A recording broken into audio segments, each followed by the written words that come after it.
Вітанкі! У мінулым відэа мы спрабавалі параўнаць рыторыку вакол розных формаў прыгнёту і дыскрымінацыі, высветліўшы, што размовы, напрыклад, пра сексізм і культурны імперыялізм вельмі падобныя, бо датычацца ўсеагульных сістэм прыгнёту. З'явы, якую толькі ў минулым стагоддзі, дзякуючы канцэпцыі правоў чалавека, пачалі паўнавартасна разглядаць як сапраўдную праблему грамадства. Таксама мы параўналі стаўленне і захады да гэтай праблемы з боку расейскага свету і той часткі свету, дзе правы чалавека гэта не пусты гук. Але нам не хапіла часу на дэталёвыя прыклады, якія адлюстроўваюць гэта падабенства ў падтрымцы таго ці іншага прыгнёту. Таму параўнайма зараз, як не такія абяляюць прыгнёт і гвалт, ды якія псіхалагічныя механізмы абароны яны выкарыстоўваюць. Фотки со скрытым контекстом, типа «ебите меня». Провоцирует. Русский мир не складывается и по нашей вине, военное или политическое давление, вместо того, чтобы всерьез говорить о том, что нас сближает. Тогда тот самый русский мир заживет мирной и счастливой жизнью. Мы пострадали, в общем, как бы так же, как и Украина. Но нас все равно будут убеждать, что у нас патриархат, и мы купаемся в привилегиях. Нават складана абраць, з чаго пачынаць. Няхай гэта будзе славутае «мяне справакавалі», а таму ахвяра нясе адказнасць. Эти недодевки сами постоянно прутся на вписки, хреначатся до самого посинения, а потом жалуются. Что же это с ними такое произошло? Постоянно провоцируют и стремятся втянуть в конфронтацию. Из-за своего поведения ты рано или поздно найдешь неприятности. То, что происходит, вынужденная мера. Вы просто не оставили никаких шансов поступить иначе. Из-за того, что эту девочку просто правильно не воспитали в семье. Россию спровоцировали, чтобы она первой вошла. Тэндэнцыя вінаваціць ахвяру гэта першае, што было заўважна ў расейскай і прарасейскай рыторыцы пасля паўнавартаснага ўварвання ва ўкраіну. І насамрэч нават раней. Напрыклад, у 2014 годзе над усходняй Украінай, нягледзячы на выкананне пратаколу па пралёту над гэтай тэрыторыяй, расійскай ракетай быў збіты малазійскі рэйс, у выніку чаго загінула амаль 300 чалавек. Сёння, дзякуючы шматгадовым міжнародным расследаванням, мы дакладна ведаем, што сепаратысцкія сілы, якія ўчынілі гэта, цалкам кантраляваліся Расеяй. Мы ведаем нават, якім расійскім вайскоўцам належала тая самая ракета. А 17 лістапада 2022 года нарэшце вынеслі прысуд Харченку, Дубінскаму і Гіркіну як забойцам, якія нясуць асаблівую адказнасць за гэта жудаснае злачынства. Аднак, што мы чулі з боку расійскіх СМІ, акрамя дэзінфармацыі наконт гэтай трагедыі? Вядома, тое, што ахвяры, авіякампанія і, нарэшце, сама Украіна справакавалі гэты жах. Они просто провоцировали возможность появления вот такого инцидента, который случился с этим самым самолетом. Менавіта тое самае мы чуем і пасля 24 лютага 2022 году. Сейчас на Западе пытаются ответственность за происходящие события возложить на Россию. Думка пра тое, што Украіна сама вінавата, прасоўваецца нават праз дзіцячыя мультфільмы. Але чаму менавіта гэткую стратэгію абралі расійскія прапагандысты? Бо наратыў, быццам бы ахвяра злачынства таксама нясе адказнасць, гэта сапраўды тое, што моцна рэзануе сярод шырокіх плястоў расійскага грамадства. Адпаведна дадзеным 2016 году амаль палова апытаных расейцаў пагадзіліся з тым, што ахвяры гвалту так ці інакш справакавалі злачынца. Іншыя дадзеныя 2019 году і наогул указваюць на тое, што з думкай, быццам бы жанчыны правакуюць сваім выглядам, вопраткай ці паводзінамі, згодныя 63% апытаных. Акрамя таго, дзякуючы групам міжнароднага маніторынгу, мы ведаем, што што сучаснае заканадаўства Расіі ў дачыненні да абароны ахвяр можна параўнаць з заканадаўствам краін Афрыцы ці найбольш патрыархальных краін сярэдняга ўсходу. А камітэт па ліквідацыі дыскрымінацыі ў адносінах да жанчын і Еўрапейскі суд па правах чалавека напрамку указвалі на тое, што на Расіі проста няма прававых механізмаў спынення хатняга гвалту. Усё гэта стварае ўрадлівую глебу, з якой і выходзяць гэтыя каштоўнасці расійскага свету. Адказнасць нясе не толькі гвалтаўнік, не ўсё так адназначна, справакавалі і гэтак далей. То, что мы только сейчас стали этим заниматься, это скорее говорит о нашей запоздалой реакции, о нашем долготерпении. Абвінавачанне ахвяр злачынства ў сацыяльнай псіхалогіі завецца віктымблеймінгам. І адным з першых, хто звярнуў увагу на тэндэнцыю вінаваціць ахвяру, можна назваць Тэадора Адорна, філёзафа, псіхолага, сацыёлага, славутага крытыка фашызму. Пазнейшыя даследчыкі ягонай творчасці адзначылі, што яшчэ ў эссе 1947 года ён апісваў тое, што мы сёння укладаем у словы «віктымблеймінг» як адну з самых злавесных рысаў фашысцкага характару, параноідальную тэндэнцыю праецаваць на іншых сваю уласную гвалтоўную агрэсіўнасць, а затым абвінавачваць на падставе гэтай праекцыі тых, каму надаюць згубныя якасці. Гучыць знаёма. Яны самі вінаваты ў тым, што мы зладзілі напад, бо інакш украінцы НАТО ці рэптылоіды напалі бы первыми. А я сейчас вам покажу, откуда на Беларусь готовилось нападение.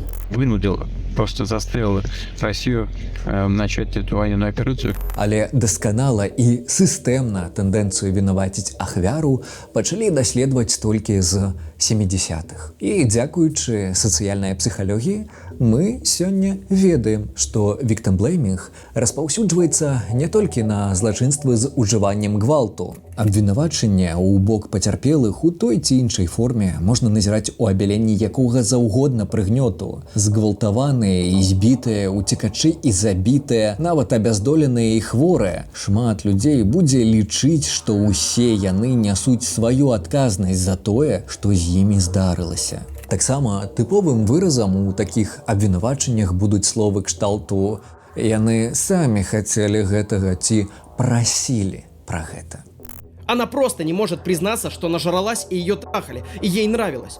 Згвалтаваныя прыйшлі не ў то месца, былі не ў той вопратцы, ці не з тымі людзьмі, абагульвалі не тыя фотаздымкі ў соцсетках. Делает фотки со скрытым контекстом, типа «ебите меня». Ці наогул вінаваты ў тым, што не захацелі сексу з чарговым ёлупам.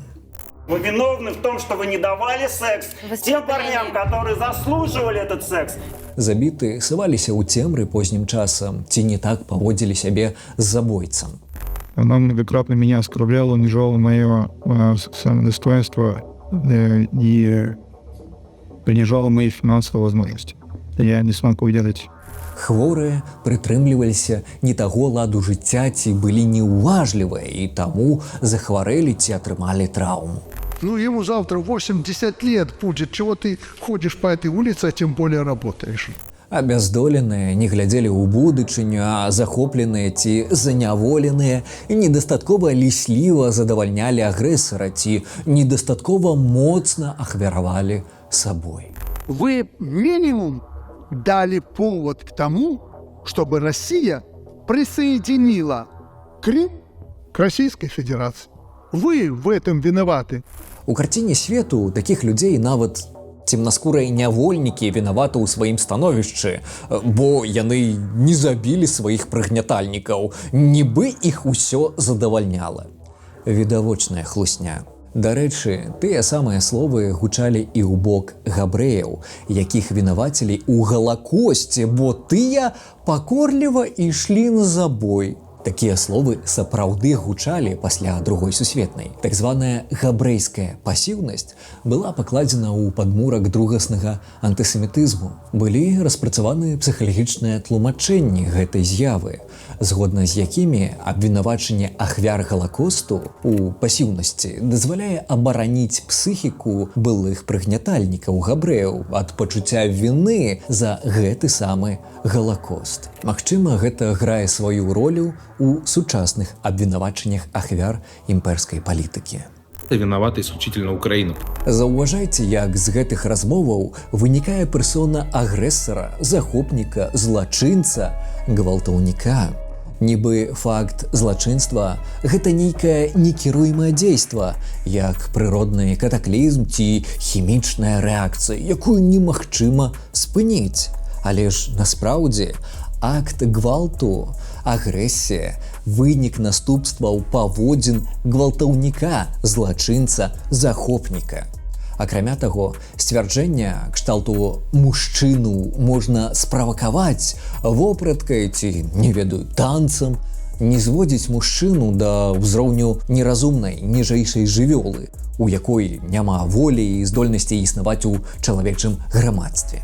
Идет парень молодой по улице, а перед ним идет девушка там в обтягивающих джинсах там или в просвечивающей майке. У него гормональный процесс уже запускается, организм готовится к сексу. Ох, амаль як у бесхрыбтовых вусякоў. Таму цалкам верагодна, што большасць людзей, схільных да віктымблеймінгу, зусім не разумеюць, што яны робяць, калі выказваюцца такім чынам. Для нашай псіхіцы значна прасцей перанесці адказнасць за несправядлівасць з глыбокіх сістэмных сацыяльных фактараў, звязаных з паводзінамі злачынцаў, на паводзіны тых, хто сутыкаецца з несправядлівасцю, гвалтам. Мы нібы будуем ментальную заслону кшталту «я прытрымліваюся правіл, і таму я не сутыкнуся з несправядлівасцю». Так званая памылка справядлівага свету, скажонная вера, быццам бы кожны атрымлівае тое, што ён заслугоўвае. Звычайна людзям прасцей існаваць, калі яны трымаюцца гэтага когнітыўнага скажэння. Нешта накшталт, калі б я быў на месцы ахвяры, я б быў больш асцярожным, і гэтага бы не здарылася. Але насправдзе здарылася б, шаноўныя, здарылася. Рэтраспектыўны погляд, быццам бы ахвяры павінны былі ведаць будучыню, ігнараванне знешніх чыннікаў, тое самае ўяўленне пра свет як справядлівы. Усё гэта чалавечыя фундаментальныя памылкі атрыбуцыі, якімі вельмі проста маніпуляваць. Акрамя гэтага, тыя, хто схільны вінаваціць ахвяру, часцяком згаджаюцца і з тым, што злачынства з ужываннем хатняга гвалту не варта выдаваць у публічную прастору, бо гэта можа разбурыць традыцыйныя каштоўнасці. І гэта вельмі падобна на тое, як Расія намагалася прэзентаваць свае захопніцкія войны як унутраныя справы братэрскіх народаў, каб ніхто звонку і носу не сунуў, не намагаўся дапамагчы ахвярам расійскага імперства. Братская страна, братский народ. Это тонкий очень вопрос. Единство русского мира. Такое параўнанне геапалітычных злачынных захадаў з нейкімі сямейнымі справамі не вынаходка прапаганды 21 стагоддзя. Гэтай практыцы, прынамсі, ужо 2 стагоддзі. Дастаткова згадаць верш 1831 году, які славуты курчавы расеец прысвяціў да чарговага здушэння Расіі паняволеных палякаў, беларусаў ды літувісаў, так званы паклёпнікам Расіі. О чем шумите вы, народных витий? Зачем анафемой грозите вы России? Что возмутило вас? Волнение Литвы? Оставьте. Это спор славян между собой, домашний, давний спор, уже взвешенный судьбой, вопрос которого не разрешите вы. Як бачым, спробы выкарыстоўваць забабоны, абяляючыя прыгнёт не толькі ў мадэлі сям'і, але і на геапалітычным полі дзейнасці даволі архаічныя. Не дамо гэтым антыгуманным, цемрашальскім поглядам атруціць і наш розум. За акты агрэсіі, гвалту, прыгнёту, захопу адказнасць нясе той, хто іх здзяйсняе. І ніякім не ўсё так адназначна тут няма месца. А спроба перанесці віну на ахвяры сістэмнага прыгнёту адна з самых пачварных спробаў абяліць гэты самы прыгнёт. Не менш пачварныя, чым спробы маляваць прыгнятальнікаў як ахвяр прыгнечаных. І гэта мы таксама шмат разоў чулі ў спрэчках вакол прыгнёту. Возьмем прыклад. Вось тыповы аргумент, які можна пачуць з боку мужчын у развагах пра прыгнёт. Сейчас женщины привилегированы. Они привилегированы абсолютно во всем. Мужчины в России совершают самоубийство в 5 раз чаще, чем женщины. Но нас все равно будут убеждать, что у нас патриархат, и мы купаемся в привилегиях. Знаёмыя спевы. Сюды таксама часцей за ўсё дадаюць тое, што мужчын значна часцей забіваюць у бойках ці, напрыклад, так званы вайсковы абавязак. Когда мы на законодательном уровне обязаны отдавать год своей жизни в рабство. Як па метадычцы. Вось толькі зараз у расейцаў абавязак аддаваць не год жыцця, а проста жыццё. Жыццё за мару іншых мужчынаў. Адным словазлучэннем мужчыны пакутаюць больш. Для женщин в этом мире все, для мужчин ничего. Параўнайце гэтыя, так бы мовіць, аргументы з тымі, якія згадваюць расейцы. Калі чуюць пра тое, што Расія гэта імперыялістычны захопнік, які ладзіць шмат злачынства ў дачыненні да іншых краін. Напрыклад, вось фрагмент размовы з не такім расейцам, Дудзём, які датычыцца савецкіх рэпрэсій у бок украінцаў. Предъявлять сегодняшней российской власти за Голодомор и за НКВДшные тройки, от которых, напомню, мы пострадали, в общем, так же, как и Украина. То бок, мы таксама ахвяры, мы пацярпелі, як і мужчыны, якія пакутаюць. Што з гэтым аргументам не так? Тое, што ён грунтуецца на цалкам ілжывых перадумовах. Спробы такім чынам зняць пачуццё віны з групы прыгнятальнікаў не новыя. Напрыклад, у патрыархальнай рыторыцы яны сыходзяць з так званай постфеміністычнай прадпасылцы. Нібы зараз мы жывем у свеце, дзе жанчыны і мужчыны існуюць у роўных умовах, і таму любыя спробы дапамагчы будаўніцтву справядлівага грамадства будуць накіраваны на дыскрымінацыю мужчынаў. Такі погляд узнік як рэакцыя супраць фемінізму ў 60-х і актыўна пашыраецца ў літаратуры мужчынскага руху, прынамсі, з 90-х гадоў. Натуральна, падобная літаратура стала падмуркам для ўзнікнення цэлага руху, які нібы выступае супраць дыскрымінацыі мужчынаў, але рэгулярна трапляе ў скандалы з распальваннем нянавісці да жанчын. Напрыклад, так званыя інцэлы ставяцца да тэзаў з кнігі Фаррелла, як да ўласнай бібліі, згадваючы іх амаль у кожнай размове пра пакрыўжаных мужчынаў. Это давно опровергнуто. Если бы так было, то все бы капиталисты брали на работу только женщин. Мужчины работают больше, большее количество часов на более сложных работах, и поэтому кажется, что они получают больше.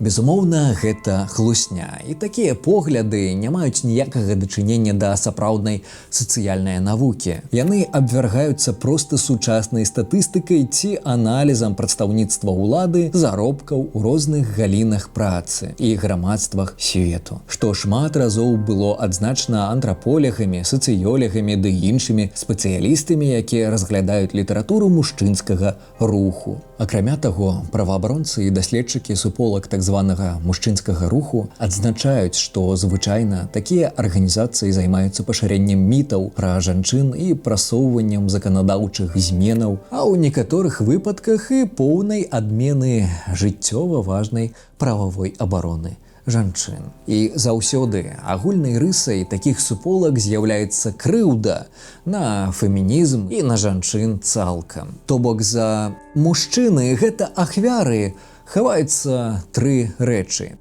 Па-першае, гэта неразуменне сістэм улады і прыгнёту. Па-другое, гэта псіхалагічнае пазбяганне пачуцця віны і адказнасці. І па-трэцяе, гэта асабістая крыўда, перанесеная з несправядлівай сістэмы, у якой існуе мужчына, на тых, хто ў гэтай сістэме і так займае прыгнечаную пазіцыю ці нават выключаны з яе. Вось возьмем заяву. Мужчын часцей забіваюць. Так, мужчыны сапраўды гінуць больш, але хіба жанчыны забіваюць іх у бойках? Не, іншыя мужчыны. Жанчыны ў гэтай сістэме не атрымліваюць ніякіх пераваг з таго, што іхнага мужа, сына ці бацьку забіў іншы мужчына. Менавіта мужчынская гендерная сацыялізацыя робіць больш дапушчальным ужыванне гвалту ў дачыненні да іншых. І менавіта з гэтай нагоды мужчыны больш схільны ўдзельнічаць у бойках ці, напрыклад, імкнуцца да валодання зброяй у мірны час, што таксама павялічвае рызыкі на забіццё. Менавіта мужчынская сацыялізацыя ў патрыархальнай сістэме надае мужчынам як перавагі, так і эксплуатуе іх дзеля падтрымкі бягучага сацыяльнага становішча, захавання статусу кво. Жанчыны проста па-за межамі гэтай сістэмы. Яны пакутуюць не толькі з нагоды адсутнасці ўлады, але і з страты сваякоў, што таксама ўплывае на іх статус у гэтай сістэме. Таксама, хто стварае жаўнераў? Мабыць, маці, якая нарадзіла сына і гадавала яго, каб потым з яго зрабілі гарматнае мяса? Ну, магчыма, здараецца і такое. Если дама, исполняя эту заповедь Божию, плодитесь и размножайтесь, отказалась от, соответственно, искусственных средств прерывания беременности, то, очевидно, ребеночек у нее будет не один, а больше, в большинстве случаев. А значит, ей не так больно и страшно будет, соответственно, с ним расставаться. Але ўсё ж часцей гэта робяць іншыя мужчыны. І гэтыя мужчыны прымаюць законы, якія датычацца вайсковых абавязкаў і вайны наогул. Гэтыя мужчыны прымаюць пастановы пра пачатак вайны ці магілізацыі, прымаюць рашэнні пра жыццёвую неабходнасць захопу як мага большых абшараў, імкнуцца ажыццявіць свае мары пра веліч арміі і краіны, нават у геаграфічным сэнсу, магчыма, нешта кампенсуюць. То бок гэта пытанне пра ўладу і тых, хто ёй валодае. І ў нашым свеце гэта пераважна мужчыны. Ці ёсць віна жанчын у тым, што мужчыны замест таго, каб прапрацоўваць свае эмоцыі і дзяліцца імі з іншымі, аддаюць перавагу шклянку з трункам і моўчкам утрыманню ўсяго ўнутры, каб потым здзейсніць самагубства. Усе гэтыя наступствы вынік традыцыйнай мужчынскай сацыялізацыі, якая з'яўляецца напрамкавым наступствам дзеючай патрыархальнай сістэмы ажыццяўлення ўлады. Дарэчы, міжнародныя медычныя і псіхалагічныя установы ўжо доўгі час вызначаюць шкодныя паларлівыя мадэлі паводзін мужчынаў, з якімі трэба працаваць, каб мінімізаваць такія наступствы мужчынскай гендернай сацыялізацыі, як, напрыклад, суіцыд ці схільнасць да фізічнай агрэсіі. Гэта не навіна для кропельку асведчаных людзей, але антыфеміністы расійскага свету быццам бы забыліся змяніць метадычцы з 80-х. Іначай кажучы, сацыяльныя ролі тых, хто прыгнятае, атрымліваюць не толькі прывілеі, але і маюць свае дрэнныя наступствы для носьбітаў гэтых роляў. Бо так працуе гэтая вар'яцкая, складзеная мужчынамі цягам стагоддзяў сістэма. Дарэчы, пра тое, чаму з гэтым трэба змагацца ў першую чаргу самім мужчынам, у мяне ёсць асобнае відэа. Мужики! Война! Тое самае датычыцца і пацярпелых ад цаўкоў расейцаў. Гэта не украінскія ўлады прыйшлі ў Расію. Гэта не украінцы усталявалі ў Маскве свой урад. Гэта не з Украіны рыхтавалася ўсесветная камуністычная рэвалюцыя. І не украінцы ладзілі вар'яцкія меры, напрыклад, па размеркаванню харчовых рэсурсаў, якія сёння шэрагам еўрапейскіх краінаў вызначаны як генацыд украінскага народу, галадамор. Так, шмат расейцаў былі ахвярамі рэжыму, сваёй краіны і сваёй улады, але гэта ніяк не дапамагло украінцам ці іншым ахвярам расійскага імперыялізму. Таксама, як і жанчынам, не дапамагаюць самагубства ці забойства мужчынаў, таму што народы, якія прагнуць існавання ў сваёй дзяржаве, якія імкнуцца пазбавіцца чужынскай улады, якія аказвалі супраціў гвалтоўнай асіміляцыі, народы, кліматы, клеймаваныя расейцамі як нацдэмы ці ворагі народу, зразумела якога захопніцкага народу, наогул былі выкінутыя з сістэмы улады і не атрымлівалі ад яе нічога, акрамя рэпрэсіяў і прыгнёту. Пасля распаду Саўка менавіта Расія абвясціла сябе правапераемнікам савецкай улады, і менавіта Расія нясе адказнасць за злачынствы СССР. Вядома, што Расія не прызнае сучасныя злачынствы, пагатоў злачынствы часоў мінулых, але насправдзе такая адмова існавання сістэмнага накіраванага прыгнёту – гэта проста спроба пазбегнуць адказнасці ці на асабістым узроўні пазбегнуць сораму, пачуцця віны. І менавіта праз гэтае пазбяганне расейцы нават не атрэфлексавалі свае ўчынкі, сваю гістарычную спадчыну, а тыя, хто пазбягае самааналізу, непазбежна паўтараюць учынкі мінулага. Тое самае датычыцца і мамусіных антыфеміністаў з так званага мужчынскага руху. З аднаго боку, прэзентацыя сябе як ахвяры дазваляе пазбегнуць пачуцця віны, з іншага легітымізаваць горшае стаўленне да жанчын, прыменшыць ці наогул не заўважаць таго прыгнёту, з якім яны сутыкаюцца штодзённа. А што здараецца, калі не такі мужчына ўсё ж такі заўважае гэты прыгнёт, ці не такі расейц разумее, што ягоная краіна робіць не толькі добрае ў дачыненні да суседзяў. Здараецца вось што. Гэты прыклад датычыцца выпадкаў, калі сябра групы прыгнятальнікаў спрабуе зрабіць нешта, на яго думку, добрае для прыгнечаных, але зусім не разумее таго сацыяльнага досведу і нават праблем, з якімі сутыкаюцца прыгнечаныя. І атрымліваецца тое, што атрымліваецца. Зараз зразумейце. Напрыклад, вядомы ў Расіі як асветнік Александр Панчын спрабуе разважаць на тэмы хатняга гвалту і наогул стаўлення да жанчын. Александр акрэслівае некалькі катэгорый нядобрых людзей, напрыклад, махляроў з псеўдалекамі. Вось ёсць сапраўдныя даследчыкі. Яны распрацоўваюць новыя лекі, дасканала правяраючы іх эфектыўнасць і гэтак далей. А ёсць махляры, якія не маюць профільнай адукацыі, якія ствараюць з паветра цудасродак і ўзбагачаюцца праз тое, што шмат спажыўцоў вядуцца на псеўдаглыбакадумныя развагі. Ці тых, хто выкарыстоўвае чыт-коды ў відэагульнях. Вольным часам я гуляю ў кампутарныя гульні, частка з якіх носіць спаборніцкі характар. І ніколі ў жыцці я не спрабаваў несумленна перамагчы, дадаючы вонкавыя праграмы ці ўводзячы чыт-кады. Чаму? Таму што калі ты махляваў і выйграў, тваёй заслугі ў гэтым няма. Праз некалькі абзацаў Алесь працягвае сваю думку, спачатку пералічваючы вядомыя з'явы, звязаныя з аб'юзіўнымі стасункамі, накшталт збіцця жонкі ці сексуалізаванага гвалту. І потым дадаючы: гэты спробы выкарыстоўваць моц, страх, шантаж і іншыя маніпуляцыі дзеля дасягнення ўласных эгоістычных мэтаў, якія некаторыя самалюбцы блытаюць з каханнем. І што я буду казаць гэткім людзям? Вы тыя самыя ашуканцы, як і ўсе гэтыя гандляры псеўдалекамі з скраданымі дысертацыямі і гульцы, што дадаюць чыты ў Counter-Strike. Мне здаецца, што шмат жанчын ужо разумеюць, у чым тут праблема, але Александр працягвае. Звяртаючыся да мужчынаў, якія подла і з знявагай ставяцца да жанчын, вы не маеце нават мізэрных навыкаў цывілізаваных паводзін, прывабнасці ці адэкватнасці, каб вас нехта жадаў без усялякіх пагроз і маніпуляцыяў. Не выкарыстоўваючы фізічны ці псіхалагічны гвалт, вы не здольны пераканаць нікога пачаць ці застацца з вамі ў стасунках.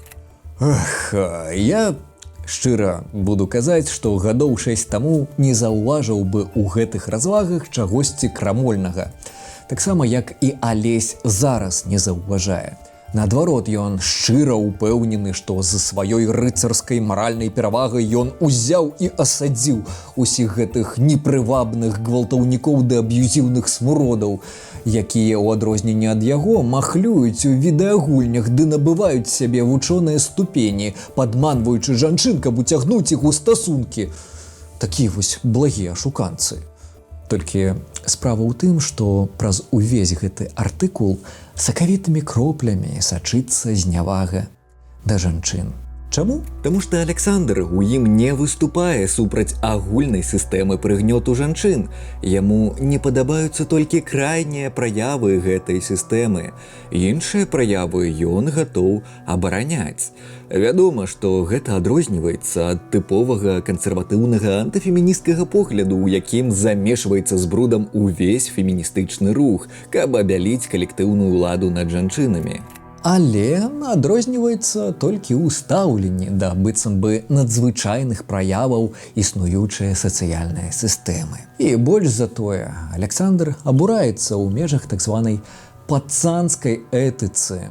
Роля і ўспрыманне жанчын у гэтым тэксту не тое, што адыходзіць на другі план. Яны наогул не згадваюцца. Карацей, жанчына – гэта трафей. І ганьба таму, хто атрымаў яго несумленна, як перамогу ў гульне з кадамі ці навуковую ступень за грошы. Тым самым ходам будуюцца думкі кшталту: «Хлопцы, калі жонка не гатуе вам ежу, не трэба яе збіваць. Трэба стварыць умовы, у якіх яна сама прапануе гатаваць вам ежу». Пра тое, што жанчына можа наогул не гатаваць ежу, не абслугоўваць пабытовага інваліда ці не быць трафеем, прыдаткам, рэччу, у такіх развагах ні слова. Гэта ўсё тая самая падтрымка несправядлівага статусу-кво з адведзенай другаснай роллю прыгнечаных аб'ектаў, нават не суб'ектаў дзеяння. І насамрэч, няздольнасць у тым ліку профеміністычных мужчынаў уцяміць гэта абмяркоўваецца прынамсі ўжо трэць стагоддзя. Справа ў тым, што жанчыны, як і кожная прыгнечаная група, маюць свой асабісты штодзённы досвед, які амаль немагчыма ўсведаміць на тым жа глыбокім узроўні, калі ты не жанчына.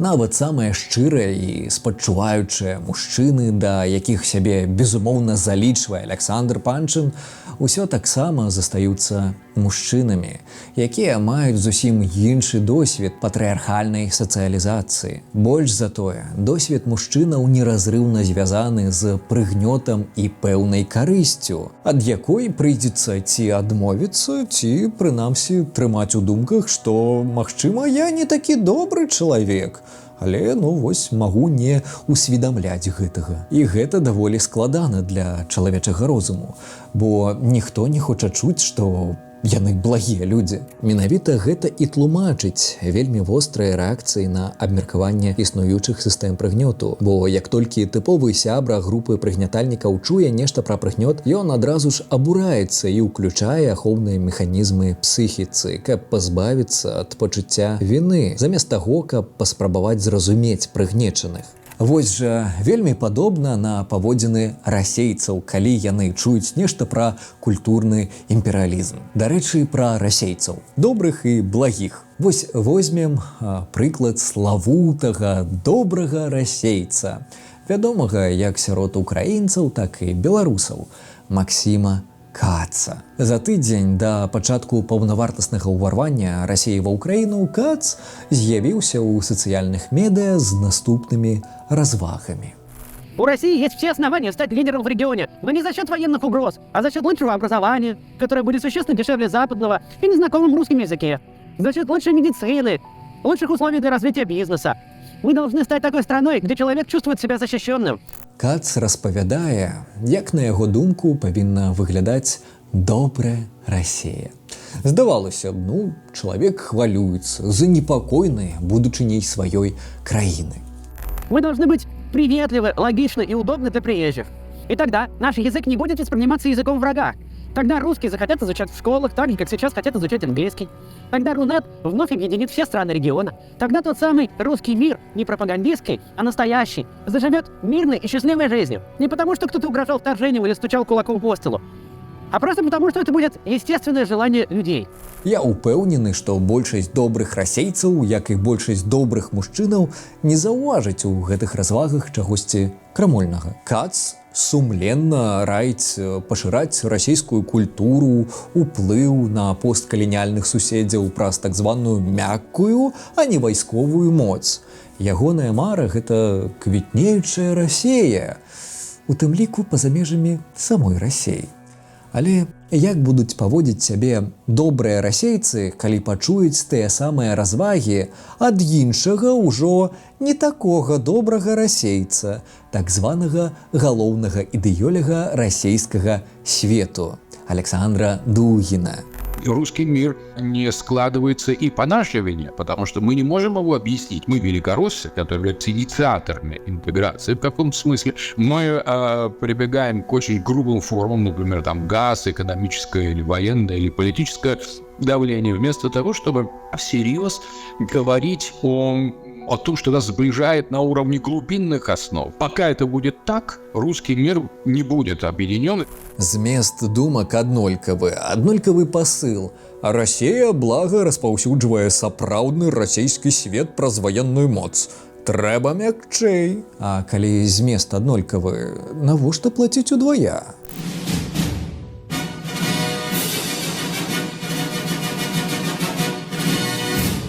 Вось і атрымліваецца, што калі добры расеец чуе такія рэчы з вуснаў Дугіна, гэта ўжо не выглядае як добразычлівыя прапановы расійскага ліберала. Гэта выглядае тым, чым яно і з'яўляецца – культурным імперыялізмам, нежаданнем пакінуць у спакоі свае імперыялістычныя ахвяры, паняволеныя ў мінулым народы.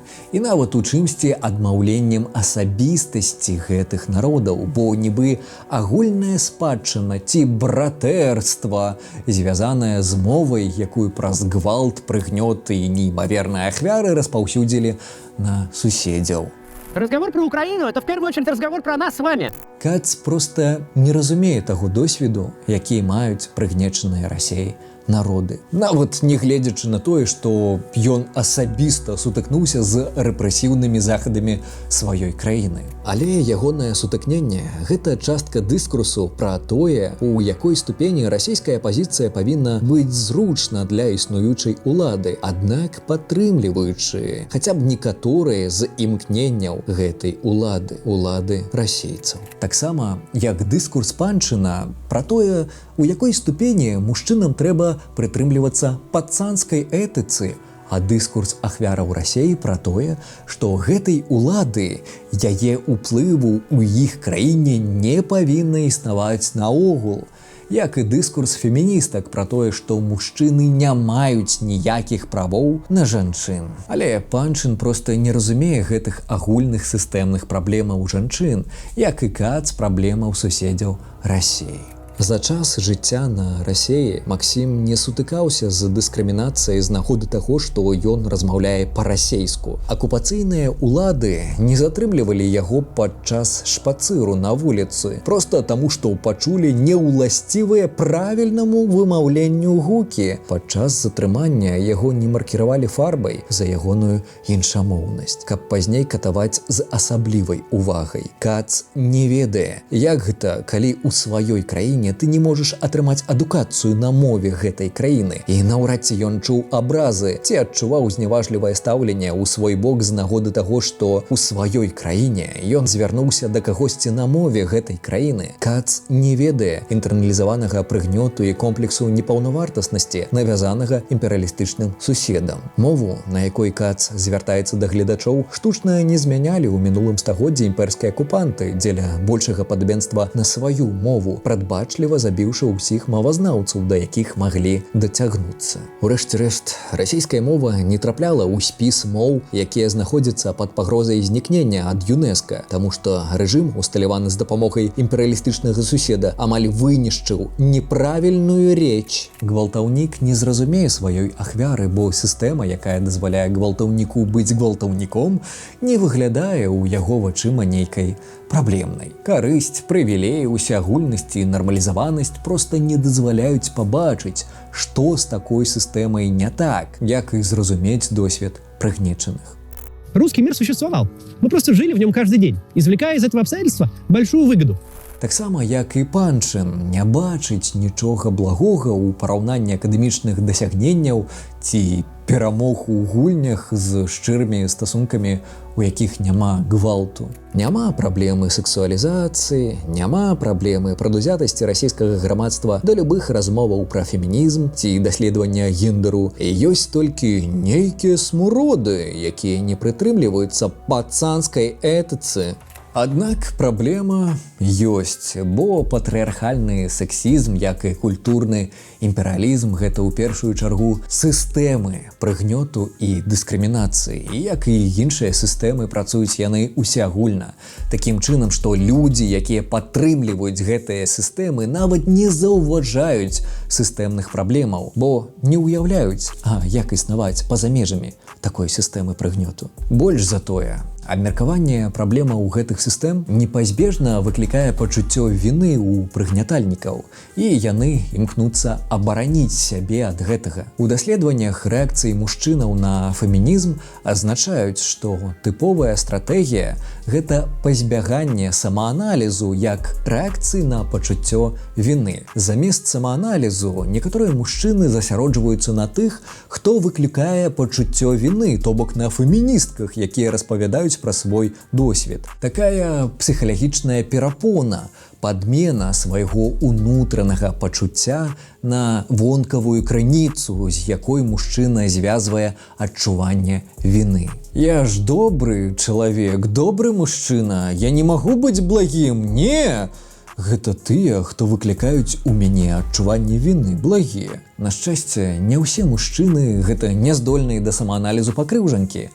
У даследаваннях былі адзначаны і тыя, хто здолеў праз гэтае пачуццё віны прыйсці да асабістых пазітыўных зменаў. Але ці з'яўляюцца такія мужчыны не такімі? Ці ёсць добрыя прыгнятальнікі, добрыя расейцы?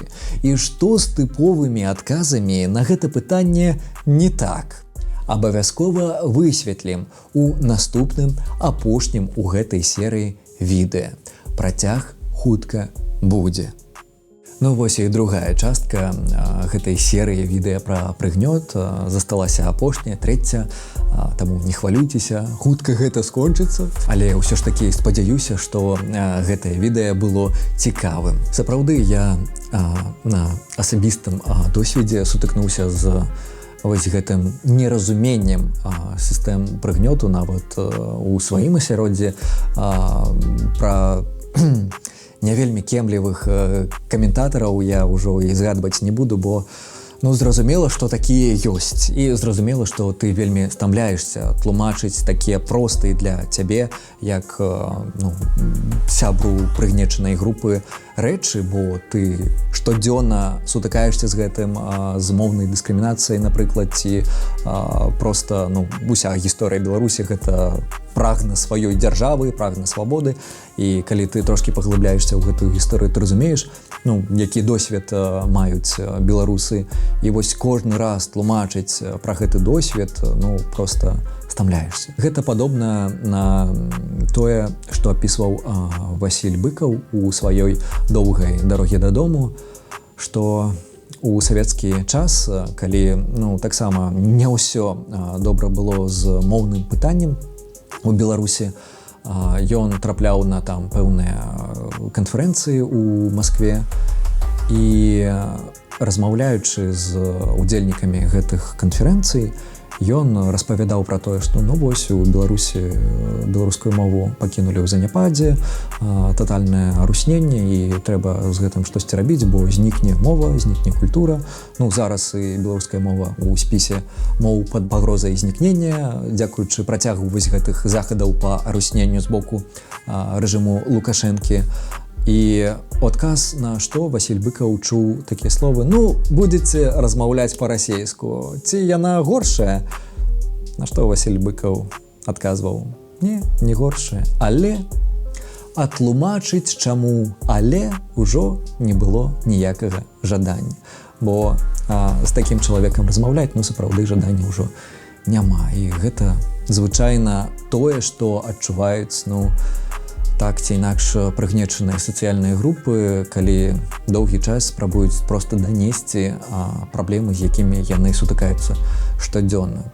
Таму, на маю думку, гэта сапраўды важнае відэа, якое можа дапамагчы зразумець досвед прыгнечаных, і мне падаецца, што я таксама за апошні гадоў 5 зрабіў даволі вялікі крок у гэтым накірунку разуменні агульных сістэмаў прыгнёту. Колішні я не зусім разумеў гэтых праблемаў, але вось трэба было сутыкнуцца з пэўным досведам, трэба было атрымаць педагагічную вышэйшую адукацыю і шмат праз што прайсці, каб урэшце рэшт зразумець тое, з чым сутыкаюцца тыя ж жанчыны, напрыклад, як прыклад прыгнечанай групы. Я вельмі ўдзячны за прагляд, вельмі ўдзячны тым, хто працягвае падтрымліваць мяне на Патрыёне.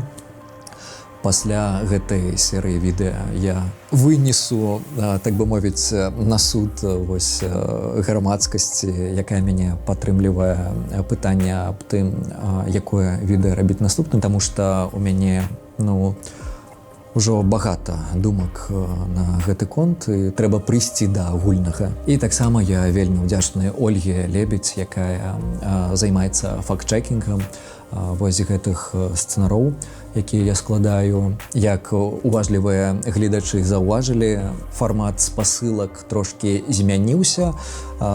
Зараз яны ў відэа.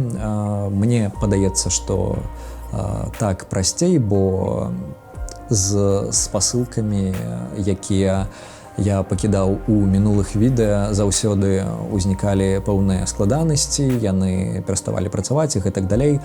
А зараз, калі ёсць згадка пэўнага артыкула навуковага ці іншай крыніцы, проста па тэксту чалавек, які умее працаваць з навуковымі працамі, лёгка гэта знойдзе.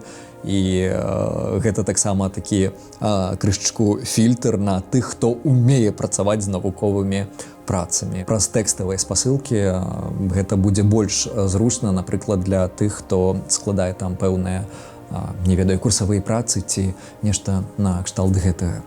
Дзякуй за прагляд і да пабачэння. Хуценька будзе новае відэа.